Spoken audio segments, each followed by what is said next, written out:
Welcome. I'm Kevin Miller. This is a podcast for your personal evolution. In this episode, will a better world really benefit us? And if not, what actually will? I've struggled with technology and conveniences and efficiency and such for a long time. All our human advancements with tech and, of course, now AI, they're promoted as if they're going to finally make everything better and make us happier. But I just haven't experienced any technological advance that's really added to my happiness. I actually feel it's done the opposite. Doesn't mean I don't use the remote control for the TV or that I don't use GPS when I'm driving somewhere. I mean, it's there, it's available, it is easier and efficient and, quote, saves time. I'm just questioning this concept that it actually makes life better in the aspect of it actually makes me happier. I mean, how many people have had the experience with an electricity outage and you've got stories of how great it was? You got out candles and figured out how to make some food or just eat something that was available. You played games or something, or you talked like you haven't in ages. Well, on a more grand scale, with all our advancements that arguably make life better, do they result in more happiness, or would we be happier if it was the apocalyptic concept and we had to go back to hunting and gathering our food and eating by candlelight? And so if all the betterment efforts aren't making us happy, what will? Well, my guest here is Soren Gordhamer. Soren is the founder and host of Wisdom 2.0. One of the pieces of that is it's a conference that explores living with greater mindfulness, wisdom, and compassion in the modern age. So Soren brings leaders of technology, literally the giants who most impact our world at large, and he brings them together with leaders in wisdom to explore how we can create a truly livable world with greater presence and purpose and connection in this digital age that feels more and more like it's just chaos speeding up. Soren's work focuses on a central question that I really appreciate. As technology becomes even more integrated into our lives, will it support human thriving and connection, or drive distraction and isolation? So Soren's culminated what he's learned about this influence of tech and now AI into a new book called The Essential: Discovering What Really Matters in an Age of Distraction. So I sat down with Gordon to get a candid perspective on his feelings about these advancements. Are they or are they not going to make us happier? And are they going to continue to just add to this declining mental health? Well, Soren, for instance, cites that, hey, he thinks AI and some of the companies he's involved with will help with things like cancer. Can AI go in and find a cure for cancer? Maybe it can. Will that make life better? Well, it's arguable, because I then ask him, okay, better to what point, what measurement? And even if we cure cancer, will that make us happier? And well, I'll let you listen for his response. Well, friends, as you listen today, you're going to hear great information, great knowledge, like you do here and lots of other places. My focus these days is on what actually helps us transform our lives, change ourselves. My finding is it's personal guidance. I would be honored to connect with you and see where you might find personal guidance in whatever direction you're going, whatever achievement or goal that you have. Just email me, kmiller@kevinmiller.co. All right, coming up here, Soren Gordhamer and we talk about this quandary between making our world better and what will actually make us happier. Let's evolve ourselves today.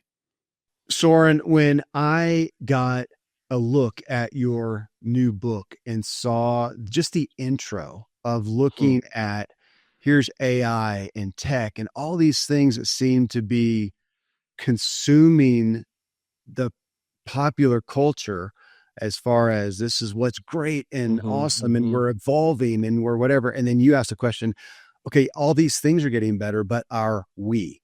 That's what caught me. That's why you're on the show. That's what I want to talk about. Thanks for being here.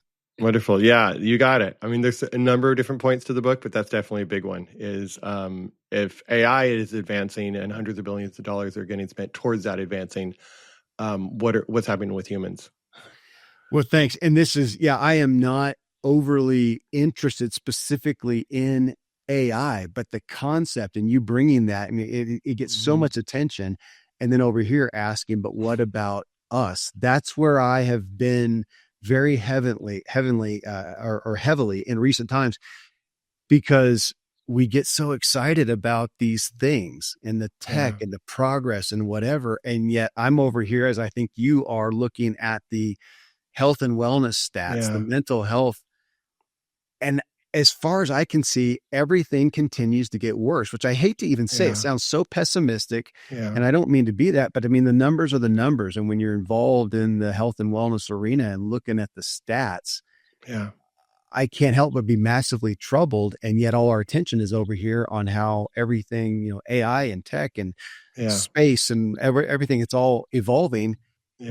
But we don't seem we're not evolving. And if you look at the statistics, particularly young people, there's a very strong message they're giving us, which is they are not happy. Whatever world that we're creating, it might be great for the tech giants, it might be great for the tech stocks, it might be great for AI, but it's not really great for them. And I think we've been avoiding really listening to them and really like taking in that in some ways we've succeeded immensely in our generation, and other ways we've failed. And we really have to look at that failure, because AI is just going to make everything more and more intense. And so if we were depressed and lonely then, it has the potential just to keep us depressed and lonely, unless we actually shift and start asking a different question, which is not as how do we advance AI, but how do we advance ourselves? This is meant to be a show of hope, of how we can help. And we're going to get into that. So I say that even up front, because I am going to focus on some of the negative aspects to lead us into that. As you just said, AI making everything more intense. There was a book on AI probably, 6-7 years ago by some couple famous guys. I can't even pull up to mind right now. But as I looked at it, the whole premise was AI. It's going to make everything better.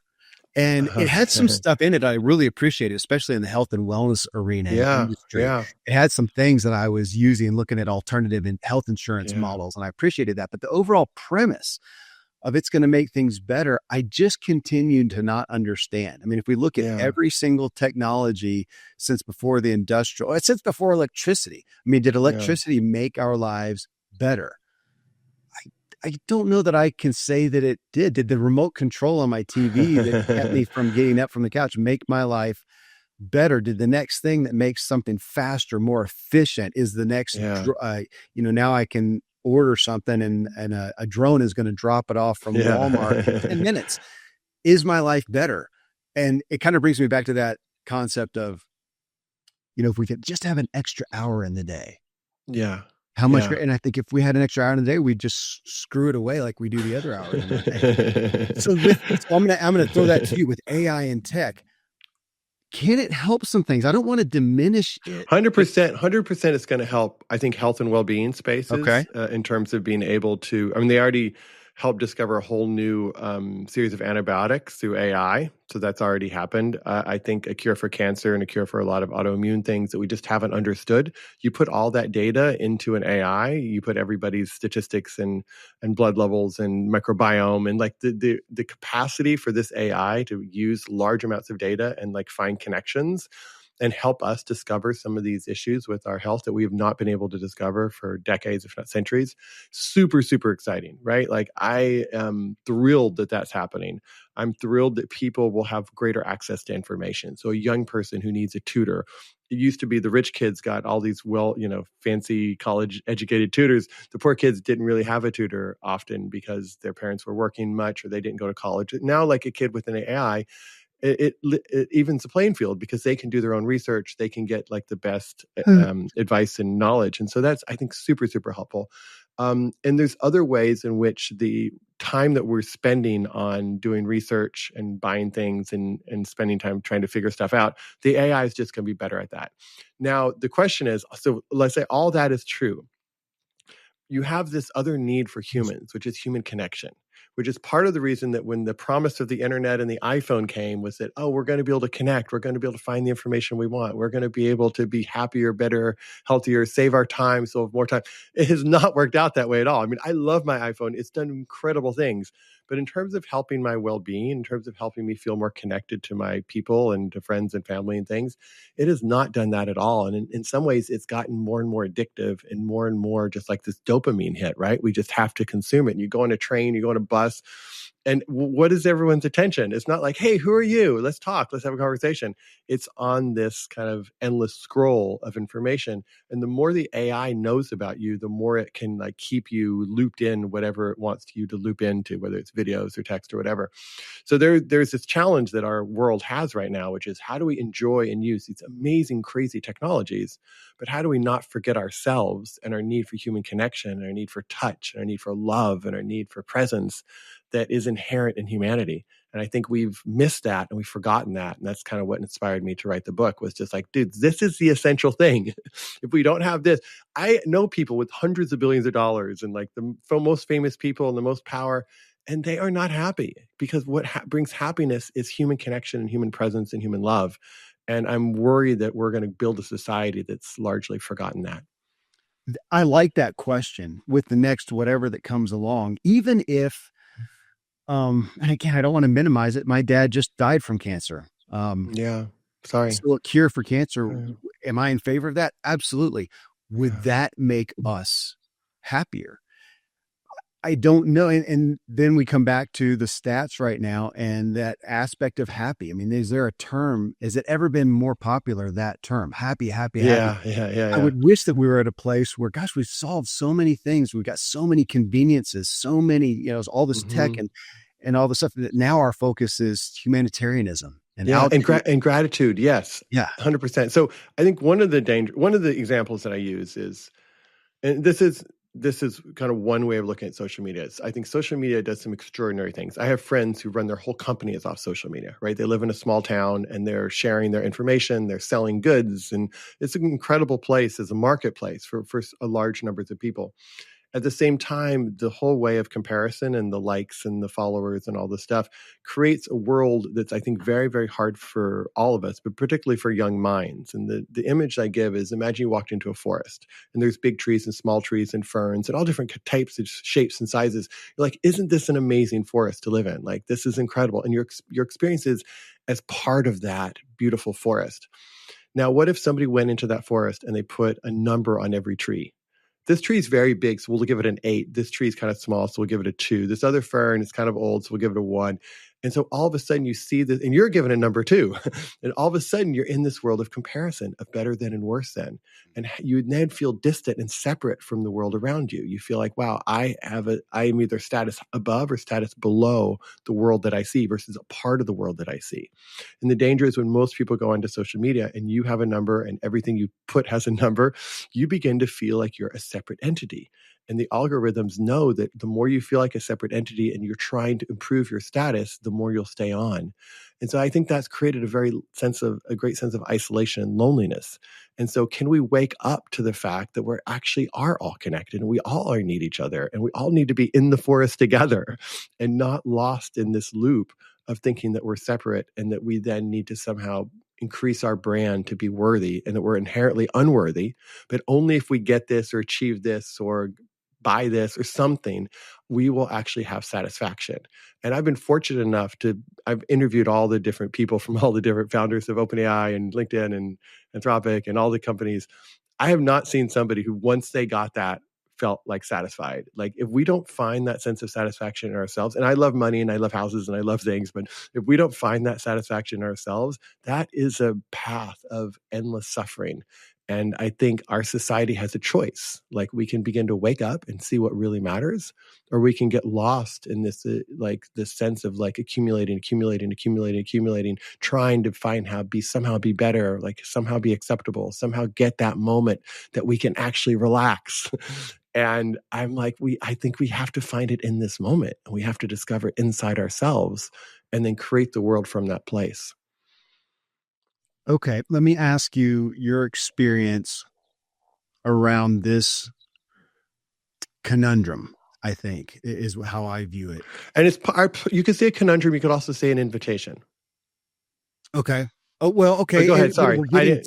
We're getting to what my book is called, What Drives You. It's the what drives you. So when I had Arthur Brooks on the show the first time, I think it was for his book, Strength to Strength.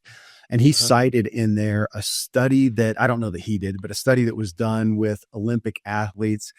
And forgive me for the details specifically, but conceptually it was, would they be okay with ending their life in like 5 years in exchange for a gold medal now? It was something like that. Wow. Okay. And a high percentage of them chose the gold medal now, even if they would end their life, 5 years or what. I don't know the exact number. Yeah. That since that time, I have grappled with, when we talk about fulfillment, we talk about happiness, we talk about joy and peace and gratitude, it's from the assumption that that is what we want. But then I'm questioning culturally, if somebody had the option for that, as opposed to, or you get $1 billion, you get to be a rock star, you're famous, what would you choose? Would they even choose what we're trying to sell over here? I don't know. Here's what I think. Everything takes and gives. So the billionaires I know, the multi-billionaires I know, it gives and it takes. It gives in the sense of, you have private planes, you can go vacation anywhere you want, you can buy an island. If you want to start a company, you have tons of money to start a company, you have resources to play. I mean, it's just like, you just don't have to ask anything about money, which is like incredible, right? Experience. You also leave stuff. You lose some freedom. Most people who are around you ask you for money, ask you for something. Hey, listen, you have a lot of money, old friends, new friends. Like, you're constantly having to protect yourself because you never know who's going to like enter into your world and have a request for you and want something from you. So there's that pressure. And if you have kids, how do you raise the kids ethically and gratitude when they're flying around in private planes? It becomes very, very challenging. And there's a sense of distance from other people because you now need protection and you now need bodyguards and you now need to have all these people hired to manage your money and manage your properties. And it's like, so there's things that it gives and there's things that it takes. And I think the illusion is that it only gives. If I can just change my life situation to get this situation, it only gives. It's only perfect and it's only beautiful. And so I'm not saying don't get in that situation. If you have a drive to be that, like, go for it. Just know that when you get there, it will take and it will give. And that in the process, how much pain and suffering do you have to endure on yourself and your body and your well-being to get that prize result? And is that actually worth it? Or is there a more gentle, loving way that you can be with yourself and still be creative and still be innovative and still make a lot of money? But it's coming from more of a place of source and not this drive to think that something outside of yourself is at last going to do it. And I've met enough people in the most ideal situation you can imagine and realizing it doesn't do it. So therefore, if you're going to do it, which is wonderful, I have no problem with somebody making shitloads of money and like enjoying that life. But I've seen people do it from a place of inner guidance. Like, this is my calling and this is where I'm driven and I'm going to enjoy every moment and love the hardship and love the pieces that go along the way. And I've also seen people do it in a way that their ego just will never be satisfied. And they sell their company for like $1 billion. And now they're starting a new company because the $1 billion didn't satisfy them. And they think, in order for me to be, I just need more of what didn't work last time and then I'll be satisfied. And it's just kind of endless. And so I think this balance that we're all trying to find is we all need money. We all love money to some aspect. And it's like, we have expenses that we have to pay. And it's like, money's a part of our world. How do we relate to it wisely? And how do we like tend to it without letting it control us? Or the other thing is judging it and be like, oh, everybody with money is bad or wrong. And I'm so spiritually, mature that I don't need it or something, which I don't think is like bullshit. Like, it's a relationship that we have with money. And I think the misnomer that we're often raised with is that it solves all of our problems. And that hasn't been my experience.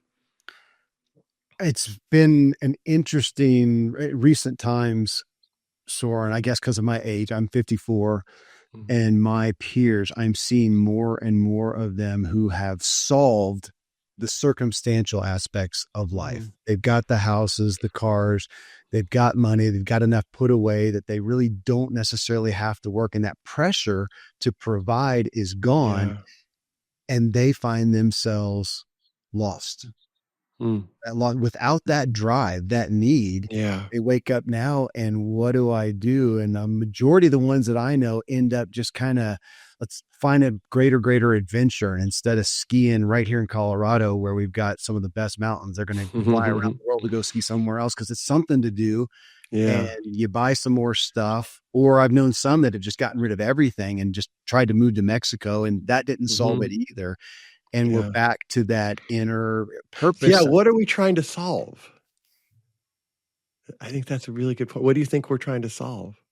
Well, I think it goes to your point of understanding what's inside of us and getting to identity, which I wanted to get into that with you, Soren, looking at our identity and what gives us security, what causes us insecurity. And I feel like we've gravitated to this place culturally where security comes from taking care of the circumstantial and the external stuff.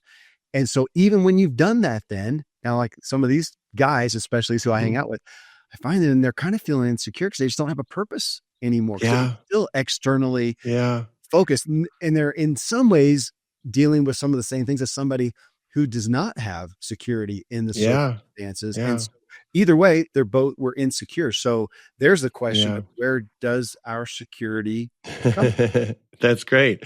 And I think from a spiritual standpoint, there's different levels that we can look at it. From a spiritual kind of perspective, in my perspective, is that if we don't know who we are, nothing ever satiates. If we don't know why we're here and what drives us and what our karmic assignment is on the planet, nothing else does that. So it's knowing who we are and what our particular karmic assignment is. And nobody can tell you what that is. Nobody can tell you, listen, you're supposed to do this, you're supposed to do that. But I feel like we all came here for some kind of offering, right? We've all come here in some ways to give our gifts. And when you stop giving your gifts and you stop having challenges and you stop taking risks, like all that money that's saved, it can become a source of like incredible creativity and ingenuity, right? Because it's like, wow, let me use that and see what I can create in the world. Or it can be this fear that we put around that money. It's like, oh, I better not lose it. And what happens if somebody tries to take it and I need to get more? And it's not a creative force in our lives, but it doesn't inherently have to be.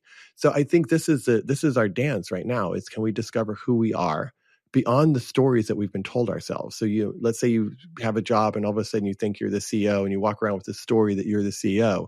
And that story, even though it's an enticing story, it's also super constricting because it doesn't allow these other parts of you. So what I write about in the book is like we all have these different parts. And inevitably in life, we get stuck in this mold of who we're being told we are and who we think we are. And then we just spend our lives trying to reinforce that story. But the invitation is, can we go deeper in ourselves and to see who we truly are beyond the story of me that we've been brought up with?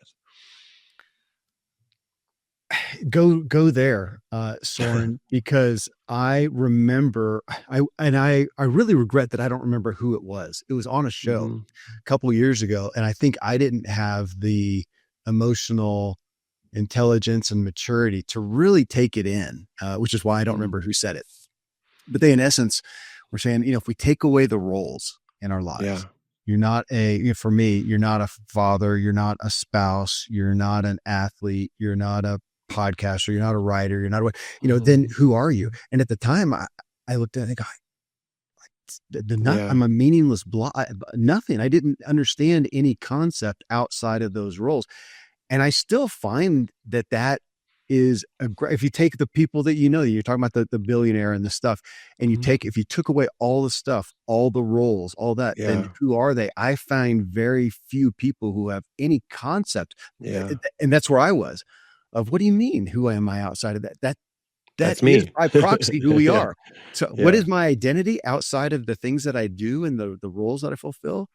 I don't think that we understand that. So we talk about that from a spiritual concept, but I don't think we've come out with any great help and for people to grasp onto the other thing.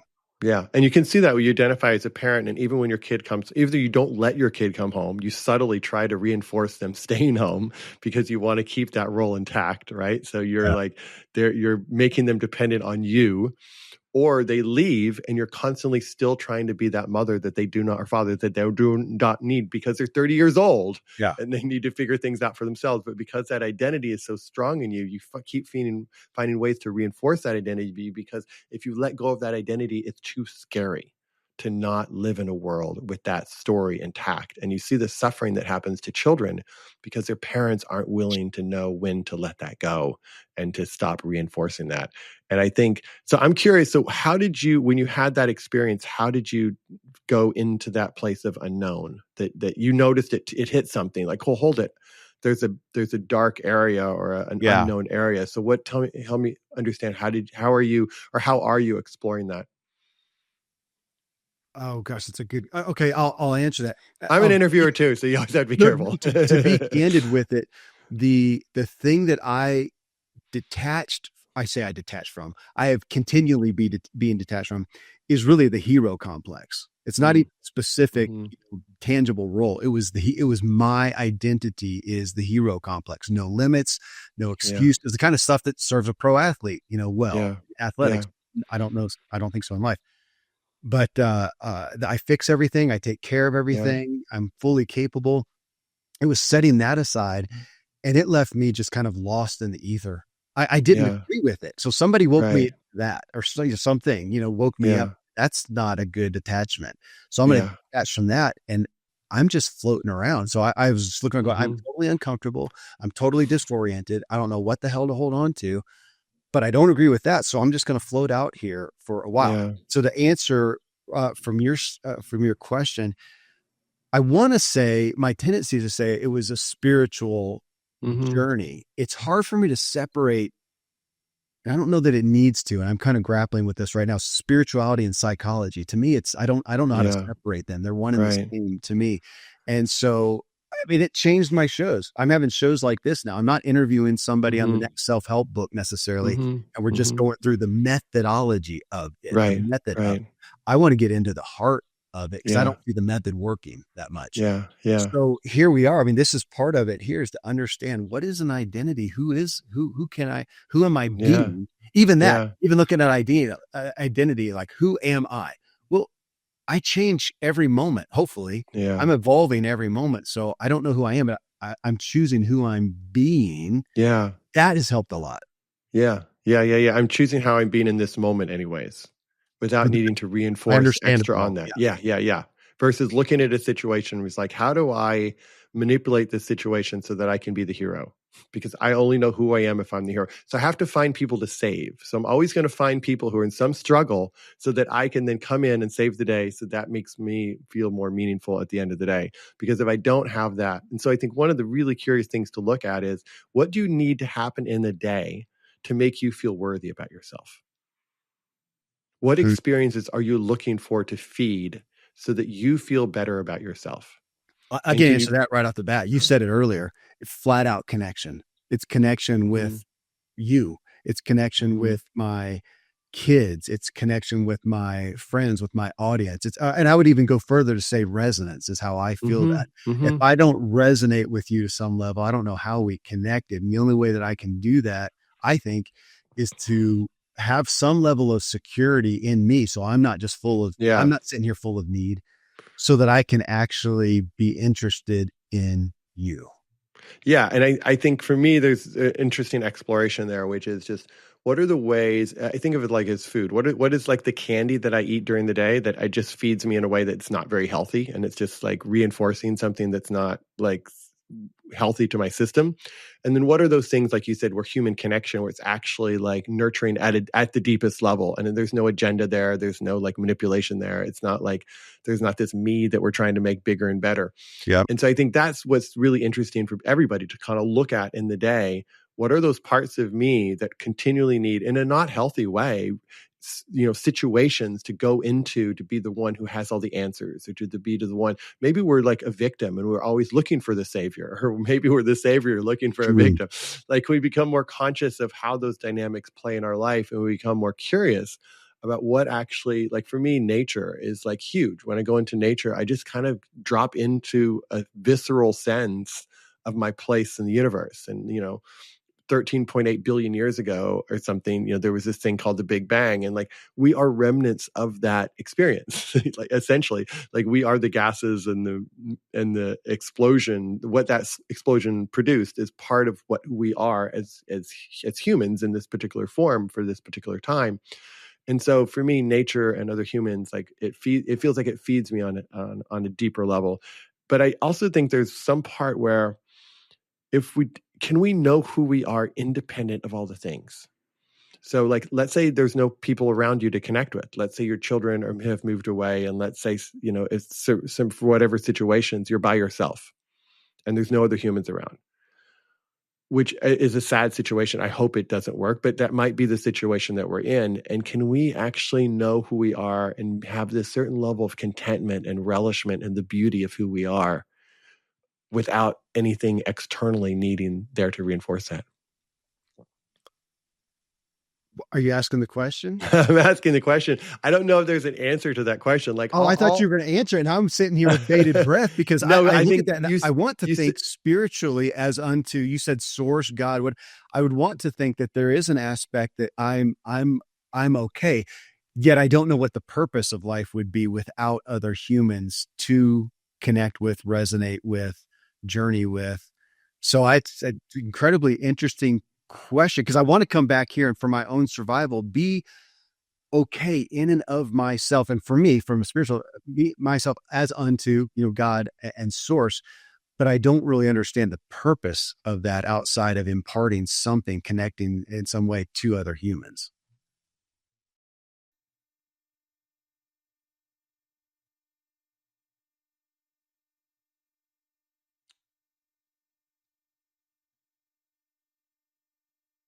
Yeah.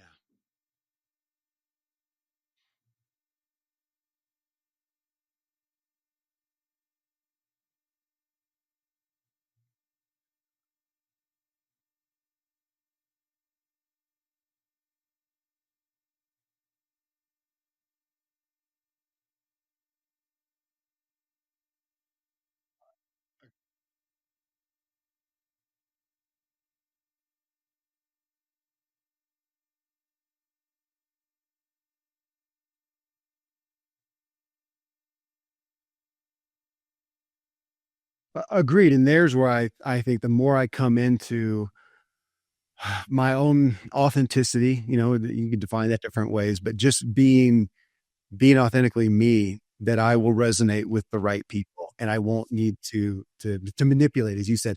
I got a question for you though, Soren. This is something, because these are the questions, again, in my own work, this is what we're grappling with pretty much daily. Is the focus is inner security. That's it. Bottom line. That is my personal devotion, is what will get us. I don't care who you are, where you are, why you are, give you inner security. And some of that we're grappling with the autonomousness of, I want to have it in and of myself and not be dependent on you or my car or my money or whatever for it. But like you said, it's not that I don't want those things. So here's my analogy I've been playing with, or one of them is Viktor Frankl. So most everybody knows that story. So here he is in the prison camp, couldn't be worse. It really, his life could not be worse. He found, I'm going to say, for my own point here, I'm going to say he found a place of inner security and peace in and of himself and didn't need anything. Okay, so now go forward and the day comes and they come on, whoever comes on there says, hey, the war's over. You're free. He didn't say, you know what? I'm good. I kind of figured things out. Just leave me. I assume he was like, oh, for the love of God, get me a milkshake in a hotel and whatever.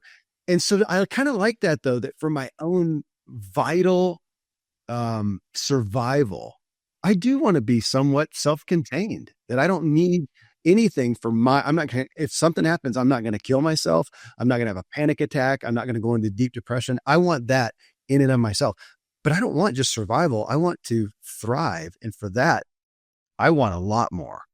Play with that. What are your thoughts on that?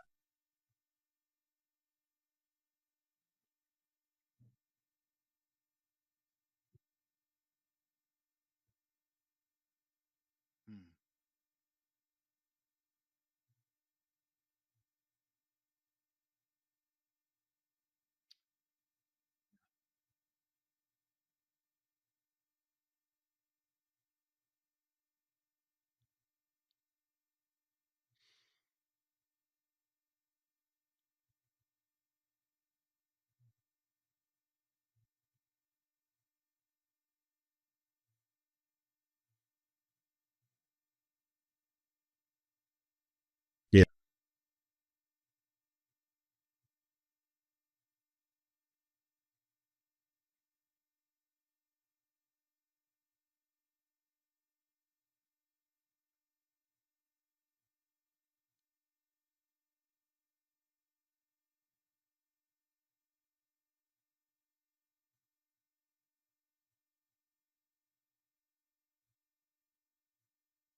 Yeah, what you just said, I view our culture, and I've been a victim of this, I think as well, living in what I was taught by Jake Eagle, a friend and therapist, in threat physiology. We are living, and we call it anxiety, but we're living in this threat physiology. And to your standpoint, yeah, I can't create that well.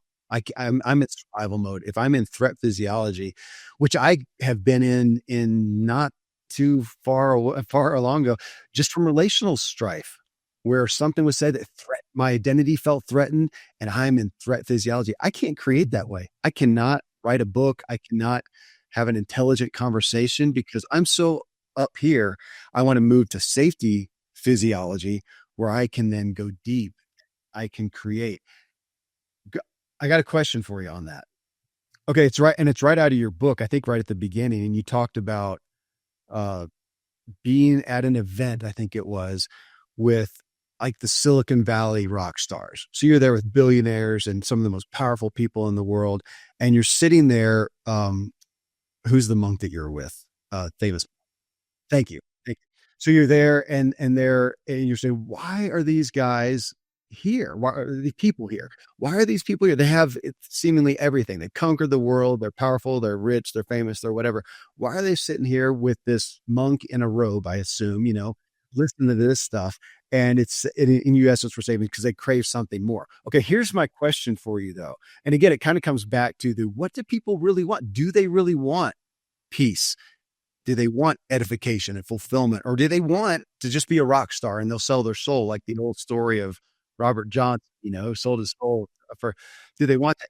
In this sense, do we tend to look at it culture? And my concern is that we tend to look culture and go, okay, well, they can afford to go sit with a monk and look at that inner stuff because they've conquered the world. I do that too. And it's kind of brings into mind where I struggle even with um, Maslow's pyramid, that we spend all our time here. And if we've taken care of all of the base needs, we can evolve a little bit and maybe we can get up here to self-actualization. I don't know that he meant it. I don't think he meant it that way as I study it, but I think that's how we tend to look at it, which is why we made a pyramid. That's up here. Maybe you can attain that. Because as a dad, I'm down here going, they'll figure out how to survive. They're not going to end up homeless probably. And I can save them if they were. I want them to self-actualize first. I want to make them more support. But back to your story, I'm afraid that we tend to look at culture and go, well, yeah, those wealthy guys can go sit with the monk because they've conquered everything. I'll do that too after I take care of everything. And I don't see that working out either.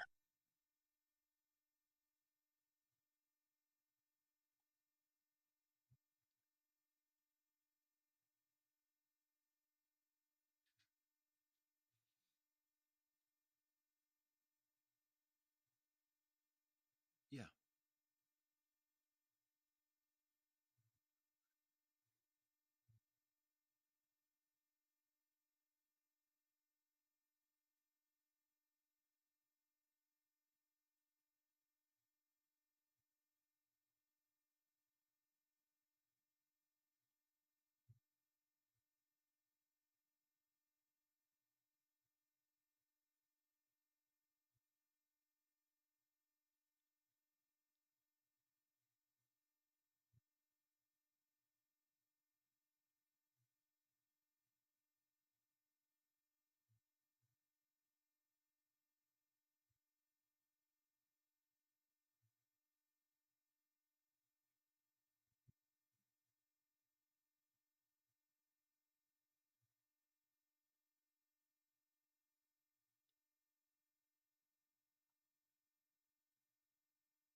Oh, we mentioned cancer earlier, Soren, and a year and a half ago, my dad got the dad who was seemingly, in his good health and inspired about life. He's a real well-known, author and influencer and leader in his own right. And he got the, uh, all of a sudden cancer diagnosis that it's, super progressed, and he died 6 weeks later. Yeah. So we we did. It was a gift. We got to walk with him, my family, through almost every day of that end. And when he decided he wasn't going to go to chemo and prolong it a month, or 2 months and then go through the hell of chemo. When he decided that, and it was just like, okay, then this is going to end quickly. I found myself saying, okay, so this is the last hurrah. What do you want to impart? We got limited time. And he wasn't there. He said, man, Kevin, I've been imparting every day. I've been doing it. I'm good. And so as we talk about this, I look at that. That's a driver for me to go, if I get that diagnosis today, which I could, I'm doing a lot to hope that I don't, but I could. If I got it, would I be okay? Or would I be, I mentioned Jake Eagle, a friend of mine, he mentioned, what is the emotion that you would feel if you got that diagnosis? Would it be regret? Would it be longing? Would it be curiosity? Would it be excitement? Would it be, and I look at that, I want to be at a place that, again, this brings back to, what do I want? What do we want? What do we care about? Would I take the $1 billion today, or would I take connection or having imparted something well, or thoughts?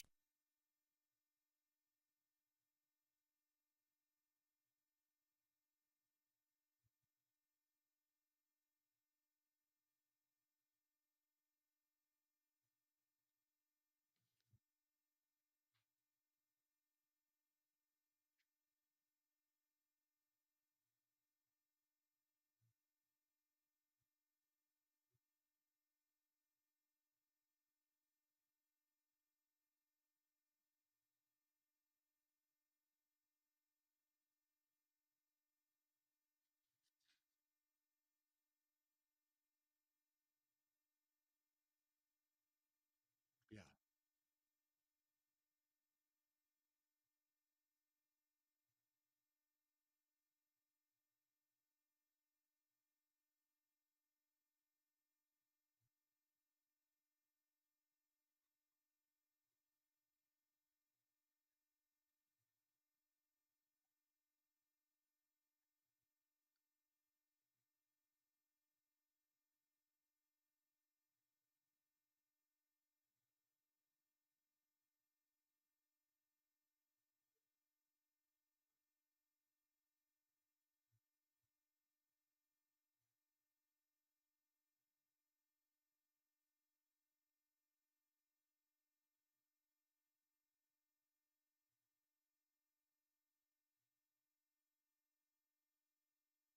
Yeah.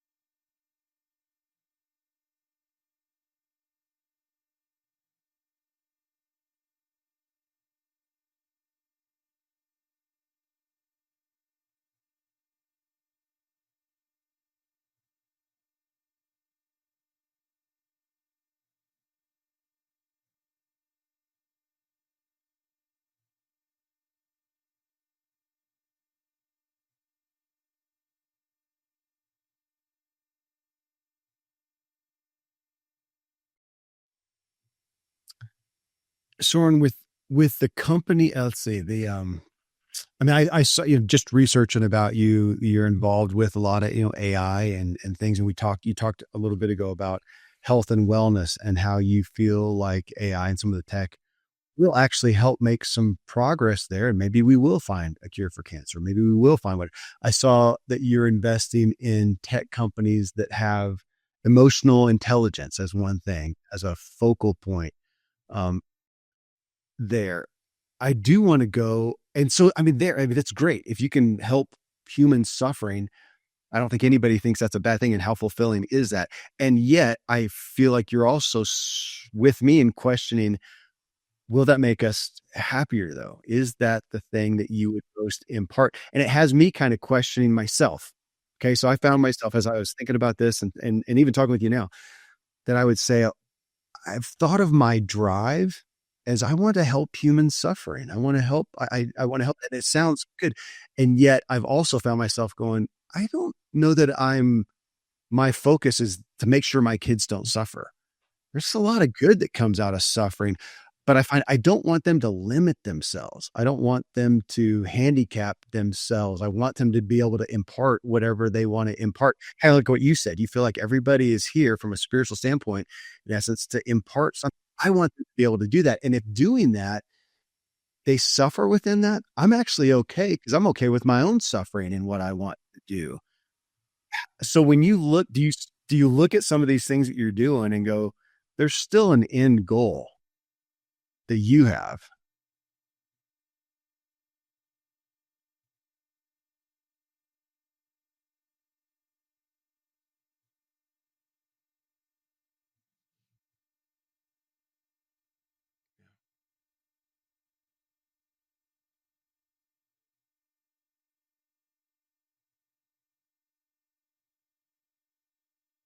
Yeah.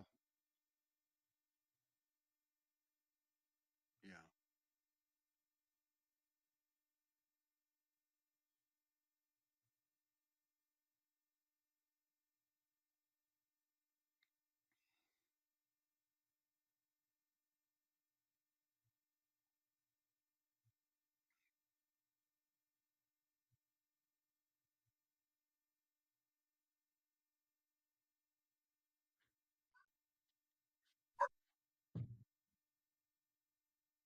Yeah.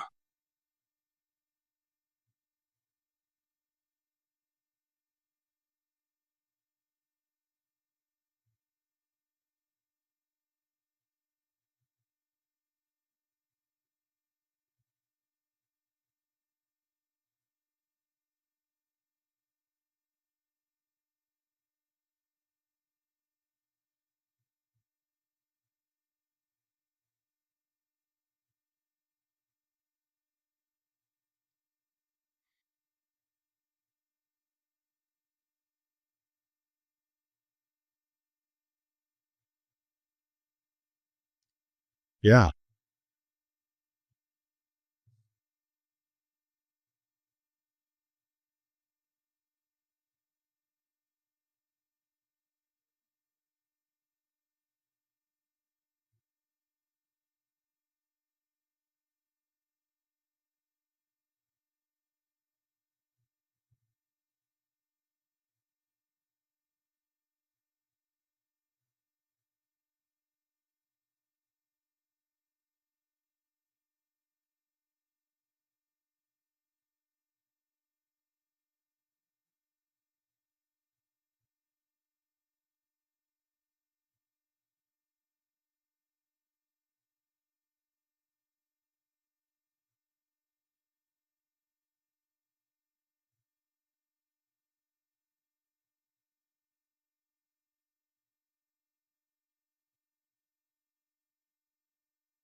I really enjoyed, gosh, a month ago, 2 months ago, I had Paul Rice on the show, fair trade. And man, we resonated. He's invited me to do some other things with them, but that I was excited with that I can take, speaking of capitalism, because he was kind of an anti, as you know, capitalist, and then they came over and now he's pro social capitalism, and really helpful to look at and how I can make a difference with my dollar by buying those tomatoes instead of those tomatoes, and I can uh support things.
I scare myself with that, with the thought that whenever I go on, I don't know who it was again that I had on the show, but talking about the newspaper and I just it made sense, but I just hadn't thought about it that when I go click on where I don't really go to the news, but if I did, go and I go click on CNN and you go click on CNN and somebody else does that, they actually see different headlines and different. I mean, that just blows me away. It scares me for myself because I think that I'm just getting confirmed by every Instagram feed, if I look there, or Facebook, or even just the news, or even just searching on a topic about something pertinent to my life, that it is feeding me a curated perspective.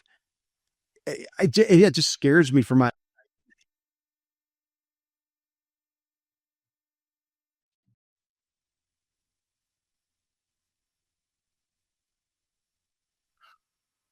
which if I'm buying this tea and yeah, and they show me a similar tea, that's great. I do appreciate that. People who like this movie like this I do like it in that aspect. But then when it comes to actual, political issues and social issues and health and wellness, issues, am I really getting the right stats and realizing that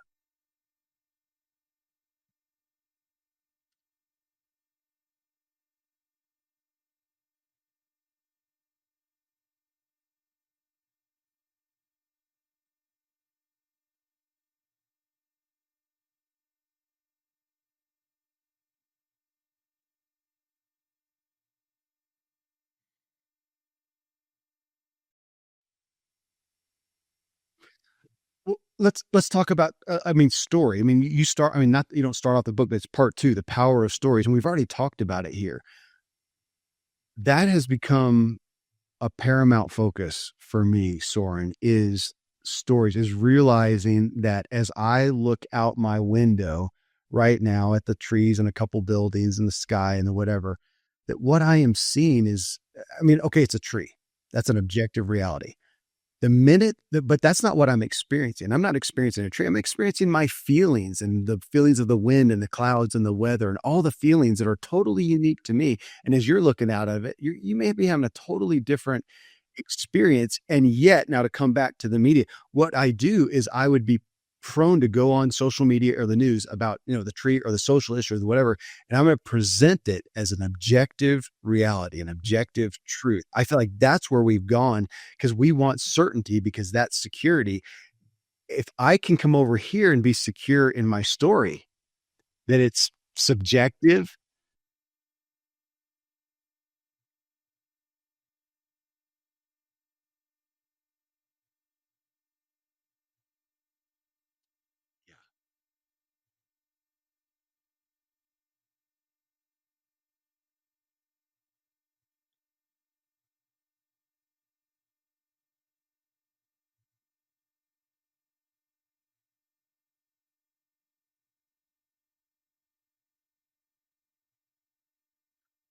Yeah.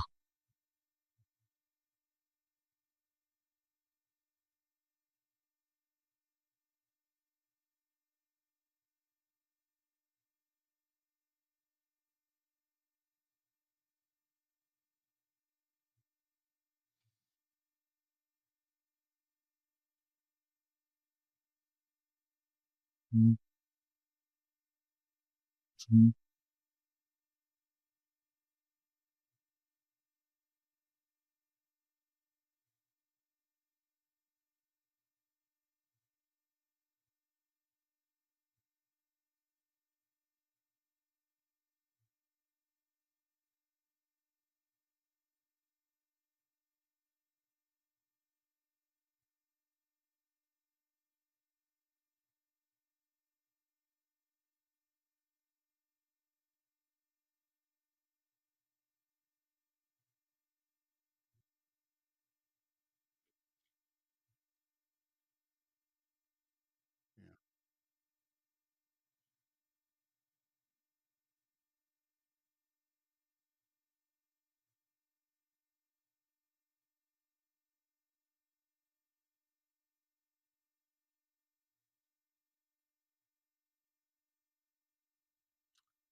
Yeah.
Agreed, and also admitted that I've have been journeying out of that, Soren.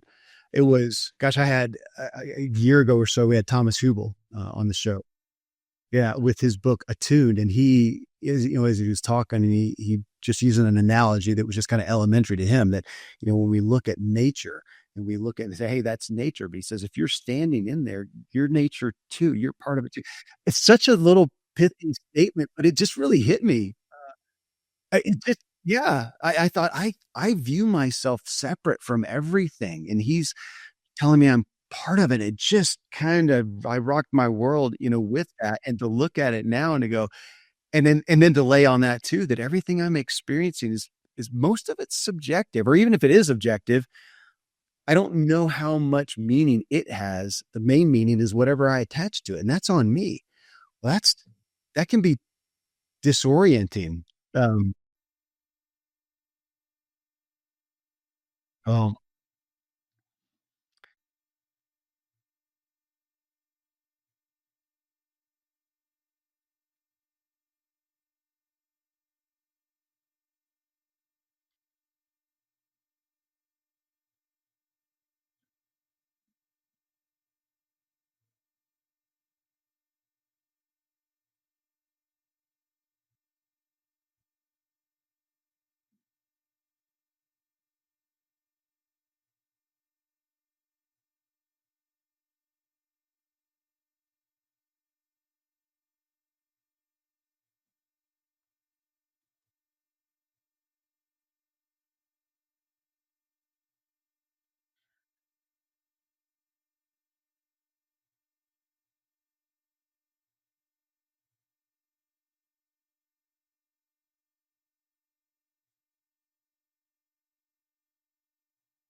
okay. I'm going to ask you to define. I'm going to ask you to weigh in on that, because when you say that, it's going to be a smarter intelligence than us. I feel like that covers too much ground, or it's covering more ground than I want it to, at least. So I'll own that. Because, okay, smart in what aspect? Because I want to say, okay, okay,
okay. But what can it not do?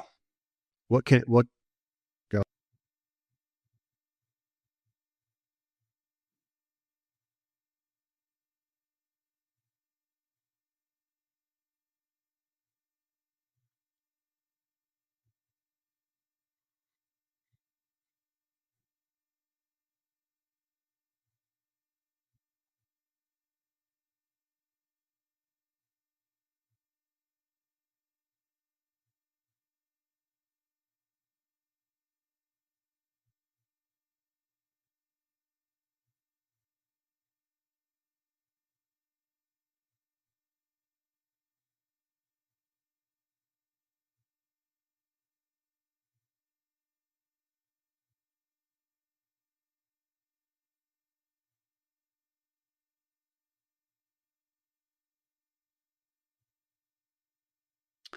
Would you say that AI can have ideas?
what I'm relating it to, coming round circle, is back to your story of being with the Silicon Valley rock stars, with the monk who I continually forget his name.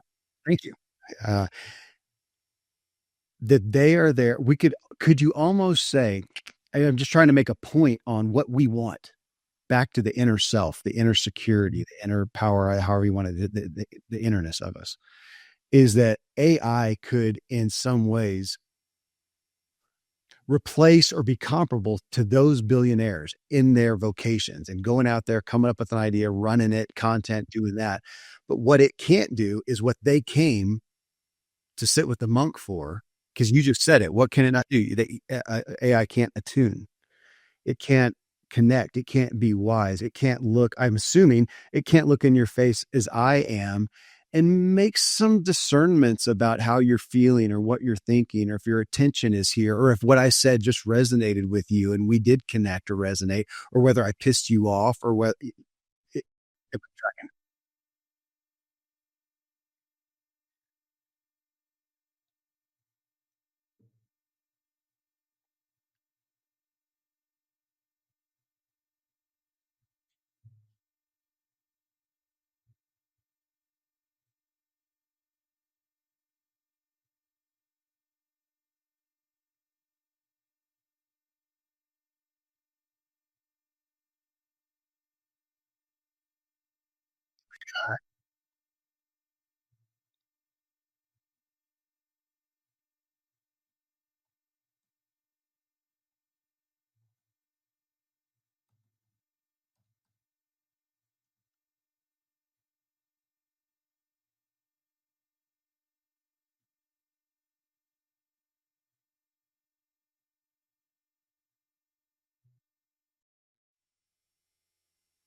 Okay, here's another another interest then.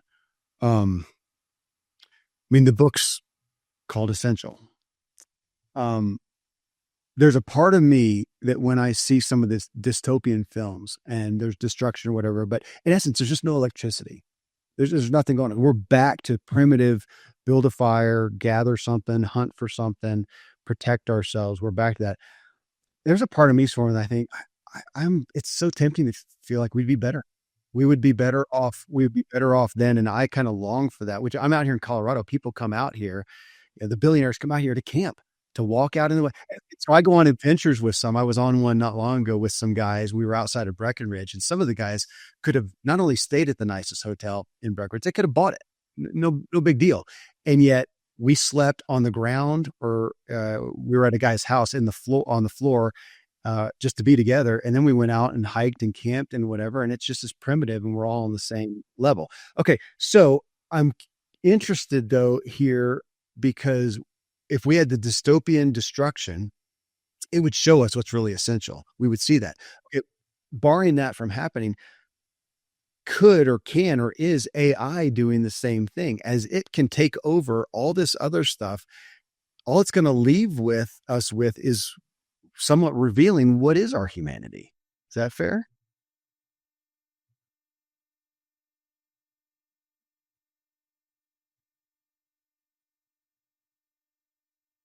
Yeah.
And I'm back to what makes us happy. I'll never forget the guy, a family friend of ours. He's about my dad's age, and he sold, probably 20 years ago, he sold his part of a bank that he had helped start, made, I can't remember, 20, 50 million bucks, whatever, but enough that he's good enough to retire. And so he kind of did retire. And what he did, he went and bought a riding lawnmower to mow his own yard that the hired help had been mowing for years. He wanted to go mow his own. And so when you talk about the robots to build a house, I'm thinking about all the guys that I know that are so happy building houses. Is that do again, not against it, just it comes back to what do we want? What does fulfill us at the end of the day on the deathbed?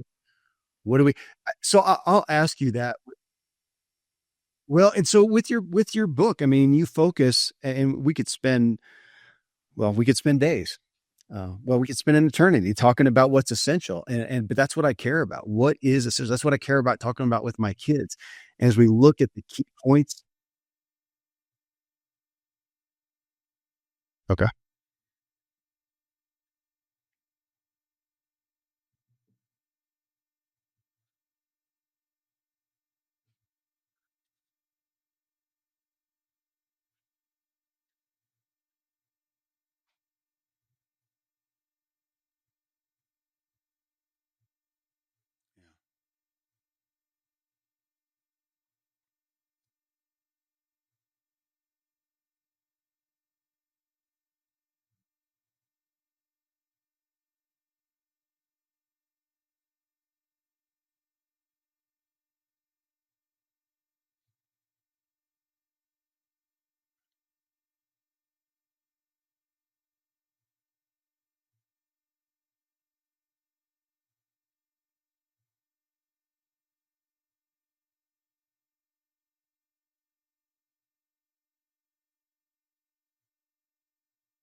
I was going to ask, and I don't normally do these big, broad questions, the interview questions with a book, but in this one, I actually want to ask, as people read this book and consume this book, what is the most desired action you would want them to take as a result? Did you just answer it? To be able to ask themselves, what is actually essential to me?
To you, my understanding from reading the book and what I've researched on you, that is a very spiritual focal point right there. Do you even understand? This is a personal question for you. Do you understand, if you look at the book, can you even understand these concepts outside of a spiritual belief?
I think if I tried to add to that, it would just dilute it.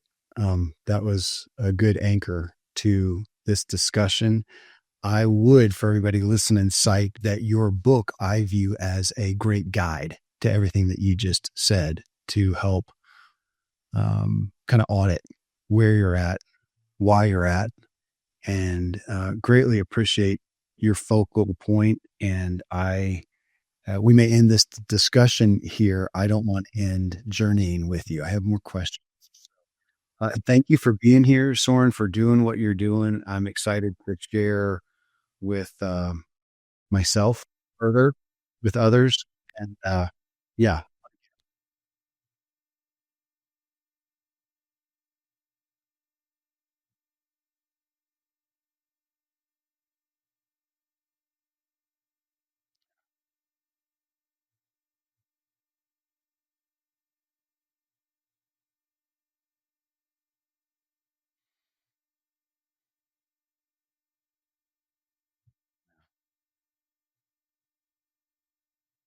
Mm.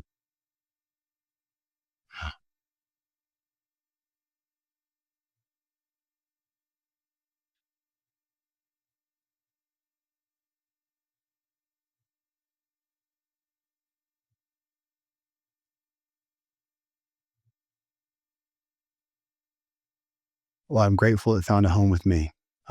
Soren, thank you. Well, friends, thanks for joining us in this discussion. That again is Soren Gordhamer. And his book that I referenced throughout this talk is called The Essential: Discovering What Really Matters in an Age of Distraction. And again, great information, great knowledge. If you're here listening now, you've been here for over an hour taking things in. How do you implement them into your life? What do you want to implement into your life?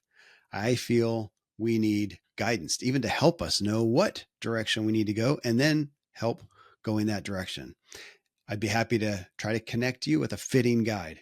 Just email me, kmiller@kevinmiller.co. Till next time, here's to the evolving you. Yeah.